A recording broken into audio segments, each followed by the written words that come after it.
UK का, क्योंकि अभी आपको पता है सितंबर इनटेक चल रहा है, सर्ज ऑफ एप्लीकेशन है, बच्चे अप्लाई भी करते हैं, तो रिसर्च यूनिवर्सिटीज़ जो हैं वो यूके में अराउंड 45 रिसर्च यूनिवर्सिटीज़ हैं।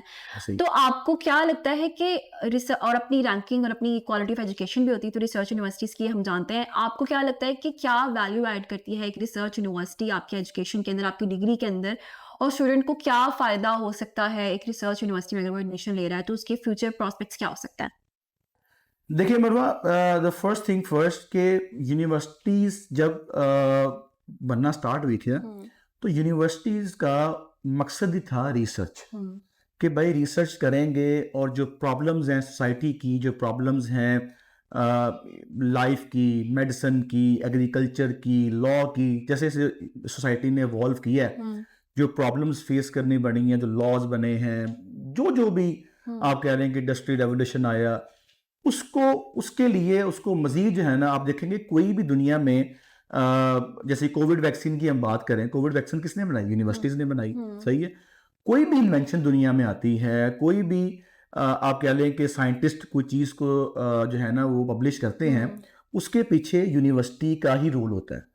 रिसर्च उसका रोल होता है। Exactly, research always comes from a university, और गवर्नमेंट जो है ना वो यूनिवर्सिटी को बोलती है कि भाई आप ये रिसर्च करें, ये फंडिंग है, ये प्रॉब्लम हमें फेस करनी पड़ रही है, क्योंकि सारे के सारे जो इंटेलेक्चुअल माइंड्स हैं, ब्रेन्स हैं, वो यूनिवर्सिटी में ही मौजूद होते हैं। बेसिकली अगर मैं कहूँ कि university is a club of top rank brains, तो मैं गलत नहीं होऊंगा। तो वहां पे ये तो बेसिकली रिसर्च ही, यूनिवर्सिटी है रिसर्च का नाम। सही है।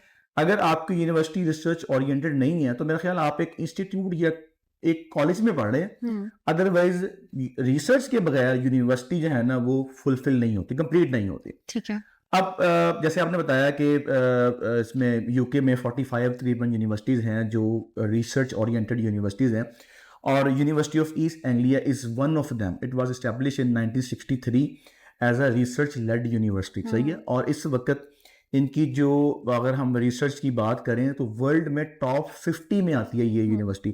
अब आप देखें कि टॉप 50 में कंपैरिजन किसके साथ मैं कर रहा हूँ, आपकी यूएसए की आईवी लीग आ जाती हैं, आपकी ऑस्ट्रेलिया की G8 आ जाती हैं, आपकी यूरोप की यूनिवर्सिटीज़, उन तमाम बिग जाइंट्स के अंदर ये टॉप 50 में जो है ना फॉल करती है।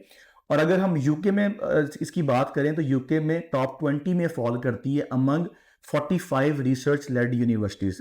तो रिसर्च के हवाले से आई बिलीव के university of East Anglia is one of the top universities in the UK. और जो स्टूडेंट्स, खास तौर पे जो हमारे मास्टर्स के स्टूडेंट्स हैं, क्योंकि UK is a predominantly a masters market for the Pakistan, क्योंकि यहाँ से आपको पता है कि पोस्ट ग्रेजुएट में इतनी ऑप्शन नहीं है पाकिस्तान के अंदर। तो जो स्टूडेंट्स रिसर्च को लेके, अगर आपने रिसर्च कोर्स नहीं भी पढ़ना, फॉर इंस्टेंस आपने वहां पर जाके मास्टर्स बाय टॉट प्रोग्राम नहीं पढ़ना है, सही है, उसके बावजूद जो रिसर्च ओरिएंटेड यूनिवर्सिटी होती है ना, उसका एक ओरा होता है जो आपके फैकल्टीज के ऊपर, आपकी पर्सनैलिटी के ऊपर जो है ना उसकी रिफ्लेक्शन आती है। बिल्कुल। तो अगर आप एक एकेडमिक बैकग्राउंड से हैं और आप अपनी स्किल्स को मजीद पॉलिश करना चाह रहे हैं, तो आई वुड से कि university of East Anglia, the fee bracket of normal fees bracket हम डिस्कस करेंगे आगे चल के, is a very good option.